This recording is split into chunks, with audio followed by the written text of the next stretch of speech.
Installez-vous confortablement et concentrez-vous.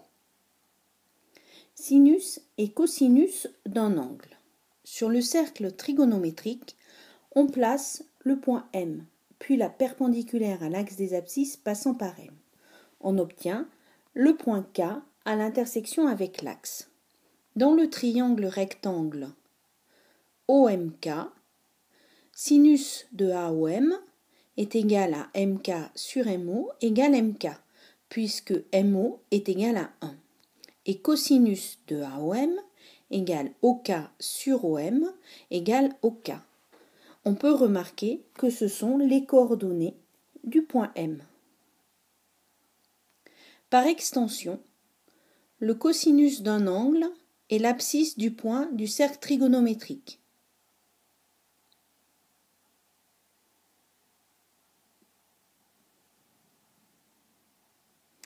Le sinus de l'angle est l'ordonnée du point.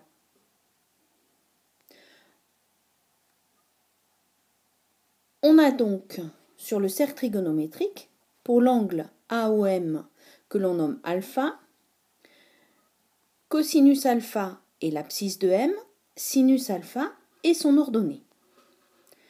Pour l'angle moins alpha, l'ordonnée de M'1 est sinus de moins alpha égale à moins sinus alpha, et l'abscisse de M'1 est cosinus moins alpha égale à cosinus alpha.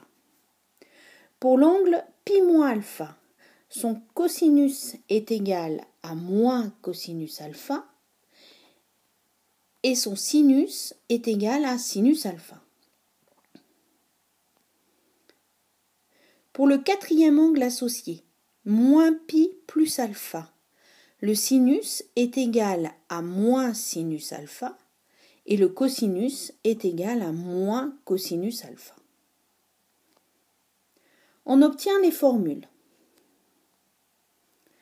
Cosinus moins alpha égale cosinus alpha. Sinus de moins alpha égale moins sinus alpha.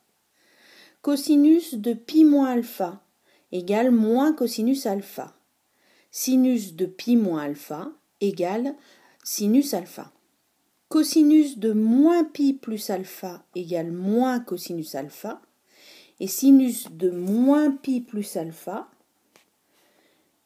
est égal à moins sinus alpha.